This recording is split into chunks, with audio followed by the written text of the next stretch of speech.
And welcome to the first Diecast review of the new year. These are two cars that are new but not new to the collection, and I'll explain why. So first up is, I guess you call it the third gen Dodge Viper, the SRT-10. This was purchased because I have a silver one that got damaged in the flood from last year. Someone handled it and broke the window, the windshield, so it's gone from silver to black. I figured if I bought it again, make it a little different. So this is full opening by AutoArt. Regularly I get questions like, I want a pretty good quality car. I don't want to spend hundreds of dollars. Where should I start? I believe you should pick up some of these older AutoArts. This is the best Viper in scale. You've got, the simulated carpeting in the trunk.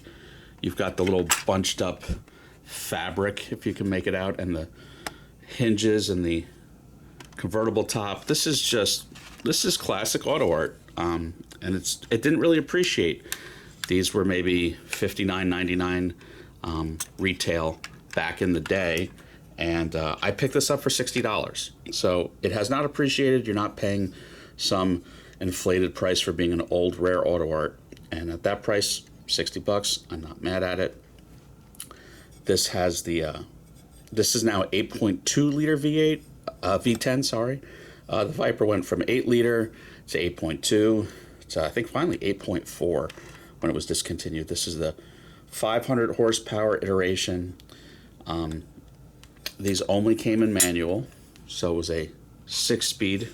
I think these might have been Tremec manuals. There's just nothing to complain about. Wheels and tires are good. Brakes are good. Everything's good. Like I said, this is the best iteration of this model offered. I think you could get it by Ertl, maybe a couple other companies, but this is as good as this generation Viper gets. So yeah, $60. If you don't have it, it's totally worth picking up. I try to get all the older AutoArts I can. So this is early 2000s, the blue and black performance division packaging window box. Not exactly a perfect box, but fine for my needs. And it even came with the original Edition 8 catalog where, again, just pick through these, and any of these cars that you can find at a reasonable price, pick them up.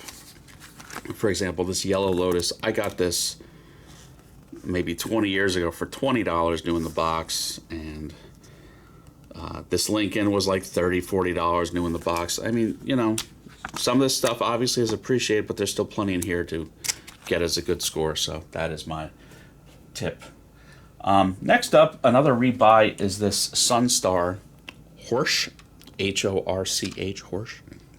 Now again, I had this for maybe 20 years, but years ago I got rid of a bunch of lower end cars I didn't have the box for. But this is still a very good model. This is fully opening diecast by Sunstar, and they've been using this tooling for a long time. That they'll repackage it and make it look fancy and ask $130 for it retail. And it's not worth it. It's not worth it. No one else makes this, and it's good. I think it's a very pretty car. I picked it up at my local hobby shop for $27 last week. At that price, I'm not mad at it. I think it's worth it. So Horch, I'm not going to get into a deep history, but there's a hint. That is the Audi logo, but this kind of predates Audi as we know it. The 4 rings represent Auto Union, which was a few different car manufacturers, including Horch, I think DKW. Yeah, you can do your own research. I'm not going to lecture everyone, but it's kind of a neat story. This is basically Audi before there was Audi. There was Wanderer, but yeah, a few different car companies made up the rings of the Auto Union. Pretty neat. Really pretty car. Had a straight 8.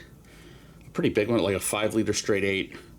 This is, pre-war, so maybe 100 horsepower on a good day. But mostly, the trunk doesn't open, or trunk doesn't open, decent wire wheels, no carpeting. But again, this wasn't representing as a high-end model. But like I said, no one else makes it. Pretty car. I think it's worth the under $30 I paid for it. I'm not mad at it. But new retail of $129? Don't think so. They do what Greenlight does, where they capitalize on 20-year-old tooling and just milk it to death. In terms of packaging, just a their average silver and blue window box.